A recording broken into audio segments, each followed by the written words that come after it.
Hey everyone, and welcome.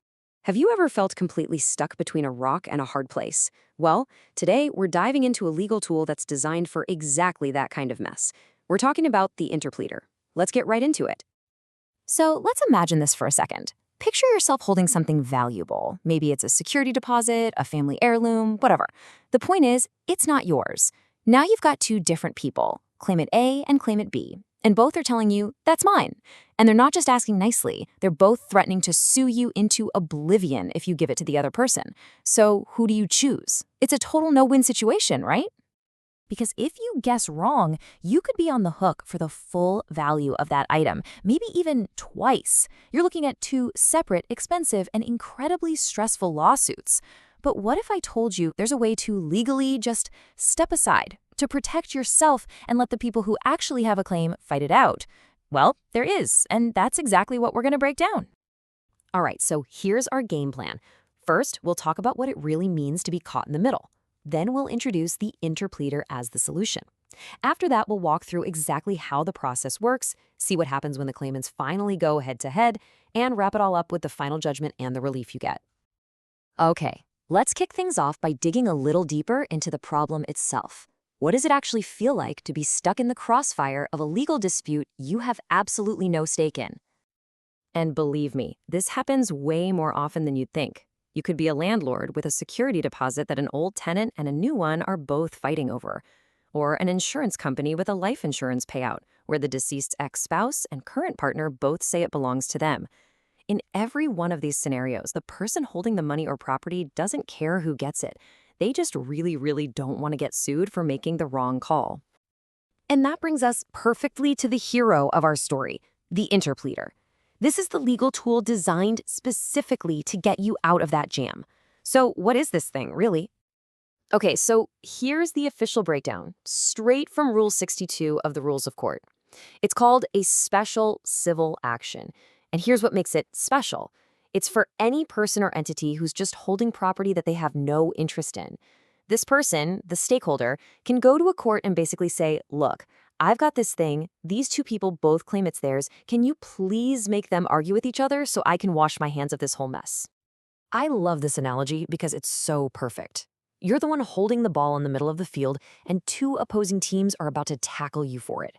Instead of waiting to get flattened, you file an interpleader. You just toss the ball to the referee, that's the court, and you walk right off the field. The court makes the call, and you're safely on the sidelines out of harm's way. And this right here, this is the strategic genius of it. Just look at the difference. Without an interpleader, you're the defendant in two separate cases. It's you versus claimant A and you versus claimant B. But with an interpleader, you flip the script entirely.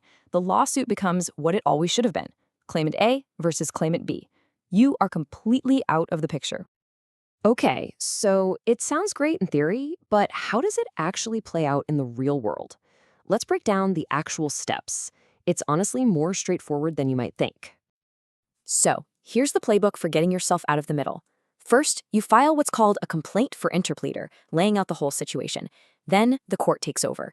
It issues an order summoning the claimants to come and argue their case. Each of them has to file an answer explaining why they think the property is theirs. And then, this is the best part, once the court sees the fight is really between them, it can officially discharge you from the case. You're done, free and clear. And the court does not mess around with timelines here. This is a really key detail from the rules. Once those claimants receive the court summons, a clock starts ticking. They have exactly 15 days to file their answers. And get this, that period can't be extended. It's a strict deadline to make sure the case keeps moving and you're not left hanging. So now you, the original stakeholder, are safely watching from the sidelines. The main event can finally begin, and the court's focus shifts completely to the real dispute at hand.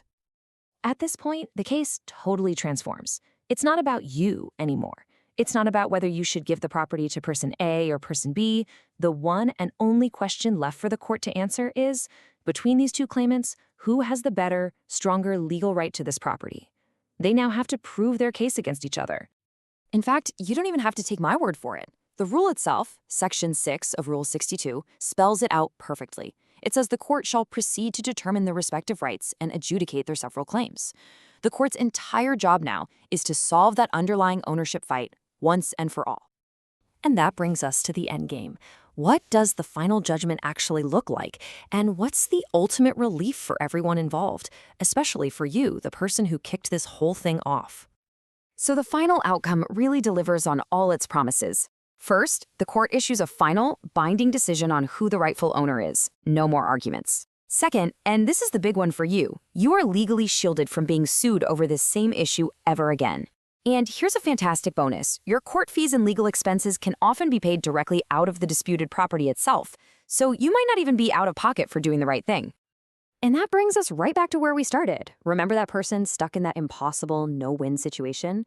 By using an interpleader, they've traded all that anxiety and the threat of lawsuits for something priceless, complete peace of mind, knowing they're legally protected and totally in the clear. So, the next time you find yourself caught in the middle of someone else's fight, remember the interpleader. It's proof that sometimes the smartest move isn't to pick a side, but to step away from the fight entirely. And that leaves us with a final strategic question to think about. In your world, when is it smarter to let others fight it out?